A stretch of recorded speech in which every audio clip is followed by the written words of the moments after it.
There has been a ton that has changed recently in the tech sales hiring landscape. It's now the end of 2023, literally a week before 2024. So I wanted to share with you some of the biggest changes that I'm seeing across the landscape, especially the last 6 months, and what you can really expect the first 6 to 8 months in 2024. And I say this now as I've been working in tech sales for almost 5 years now. I worked with a ton of students this year, both people commenting on our YouTube and on our platform that have been breaking into tech sales consistently. And I actually was prompted to make this video because one of our students actually got approached by AWS and literally today just found out that they got the job at AWS as an SDR. So we've helped people break in from smaller companies all the way to some of the largest, most prominent FANG companies in the world.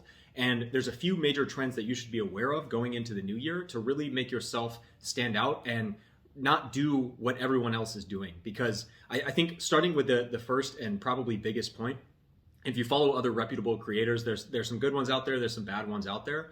But I think if there's one trend that I saw in 2023, the cat is kind of out of the bag in the sense that, the old adage was treat the SDR application like you're an SDR, which I still agree with. You still need to be aggressive. You still need to message the hiring manager, call the hiring manager, et cetera, et cetera. But if there's one trend I've seen, what happens in sales over time is someone will find a thing that's working better than average. Over time, they'll use that. More people will learn that, whether it's via sharing online, learning through their colleagues, whatever it might be. And over time, everyone starts doing the same exact thing. And when it worked initially, it was because no one else was doing it. So in a strange way, it's kind of like this ever evolving door of tactics that happen. And if there's one thing that applies to the SDR application process in particular, it's that no one really knew, I feel like at the beginning of 2023, or a very small portion did, that every time you should apply, you should also be messaging the hiring manager or the SDR manager in parallel. Like without exception, you always message them, you make yourself stand out. Just hitting apply is not going to get you the job. But what I will say is I think more people this year than previous years ever really know that you should do that. So what's happened is that you do have more people messaging the hiring manager. I still believe that there's really, maybe of everyone that's going to message a hiring manager, maybe 20% are actually doing it really, really well. And in the past, that was enough because the top 20% for any given job application represented maybe 5 to 10 people. So they would just take those 10 people to interview. Now, unfortunately, with 200 applicants plus per SDR opening, and you have so many horrible messages going on LinkedIn, I've seen genuine cases where, people in my network that are leading a sales development team or other SDRs I've seen at companies that are hiring, the SDR managers and recruiting managers are now getting so many messages on LinkedIn. They're not even really reading them, or they may miss it even if you sent a really well thought out message.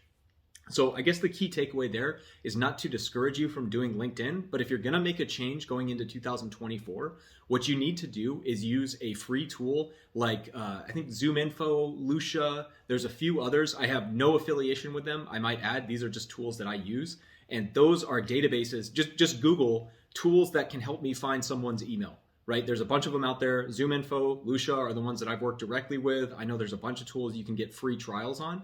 But what you need to do now is find the hiring manager's name on LinkedIn. Sure, send them a message. But I would honestly encourage you, and I think what's going to stand out is actually emailing them in parallel as well and having a very compelling email. And I've seen that firsthand, both with people that I work with some of my colleagues that are in the job market. When you're actually emailing the hiring manager as opposed to that LinkedIn message, it appears to be converting at a higher rate than just that LinkedIn message. And again, actually, one thing I'm thinking of before I go to the next point on the note of emails, you don't even necessarily have to use a free tool like ZoomInfo or Lucia. You can even go, as an example, go on the company website to their about page. And for instance, if I was, the CEO of a company, sometimes they will put people on the website and show their email. So for instance, like the customer support lead might be eric.finch@company.com. Well, if you know the SDR manager, because you can search that on LinkedIn rather easily, then you just use that same exact format for their email, first name dot last name at company.com. So just something to be aware of. Ideally, you get a free trial of those tools because they do make it easier. But worst case, you can find it if you really look and go after it. I would say the second one, this is going to be harder to kind of quantify, if you will, but certainly from an interviewing style and certainly driven by the broader economy.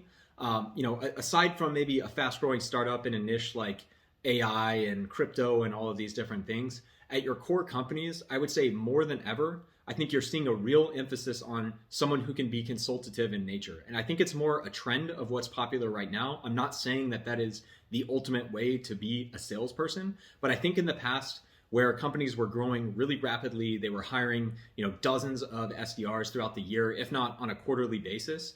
You would have companies be willing to take chances on people with a lot of energy, but maybe we're kind of, maybe they're a little bit scatterbrained, but we'll teach them. They got enough energy, they got a great attitude, we'll teach them. And I still think that bodes well. However, I've seen a lot of people that come in and think, they can really get through on their charisma, or say, I took this boot camp, or I've done this in the past, and those all help. But I think really, I would say more than ever, it's not maybe fundamentally different, but you really, when you get into these final stages, you need to get down into the weeds in terms of understanding their product and doing that better than anyone else. And I talk about this in different videos. It doesn't mean that you know everything about the product. Knowing the product doesn't make you a good salesperson.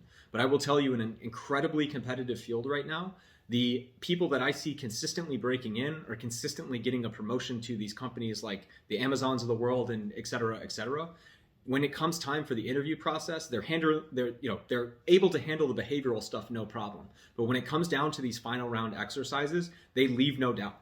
And shout out to all the people out there that I've worked with this year that have done that incredibly well. But I think that's been a huge key to the people that I see breaking in consistently, is they are leaving no doubt with the amount of research they do, and also the clarity of their thought process. Like, even if you're not 100% right, you can tell when someone goes out of their way to prepare. I will be more willing to forgive someone who isn't the perfect SDR, but I can tell they put a ton of thought and time into what they were doing, because I know they have the capability to do more thorough work, as opposed to, I think maybe the easiest way to say this is, a year ago, if you were that person that showed you could run through a wall, I'll make 100 dials, I don't care, all of these different things, that's not enough anymore. You've really got to translate that and focus that into really high quality work. Really, the last point I want to leave you with is that while a lot has changed, and maybe at the moment, I think I'm cautiously optimistic we're going to see more openings in 2024. I know the last 6 months have been a little rough, but if anything has not changed, it's that it is still very possible to get an SDR job.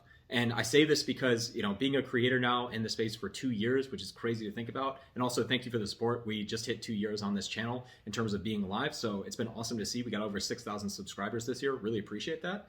But I see a lot of people over the last 2 years that got super hyped on tech sales. And understandably, I love the career path. I think it's a great job to have. But a lot of people got excited about it. I would say a lot more people than normal were breaking in because the economy was literally the best ever. For a lot of different reasons. So companies were willing to hire tons of SDRs. I still think for someone who really wants to break into tech sales and is really willing to put in the work, fundamentally, not that much has changed. I think you've got to keep in mind, again, we're starting to see some thinning out of the people who are just following a trend, the people who didn't really want to be in tech sales and just like the idea of being in tech sales more than actually doing it day in and day out. Those are starting to thin out. I think as those continue to thin out, job applications will become that much more easy. And I know right now we're seeing, 200 plus applicants per application.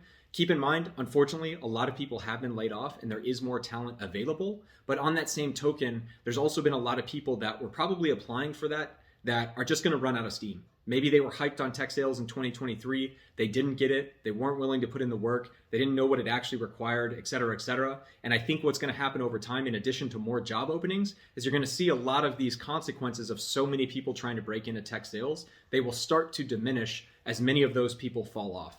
So all that to say, I just want to give a shout out to a few people like Chris as an example in our community, because if there's an example of anyone that has gone after it again and again and again, I don't want to single him out, but he is literally getting now over 10 interviews, and initially was passed on by a company about a quarter ago for an SDR position, and just got another interview lined up with him because they liked him so much. They just at the time had decided to hire someone with a little bit more experience. So in my mind, if you really want to go after tech sales, it is still 100% possible. You've really got to focus on the fundamentals. You've really got to be willing to do more than anyone else and really take all the energy and excitement and channel it into very, very high quality work.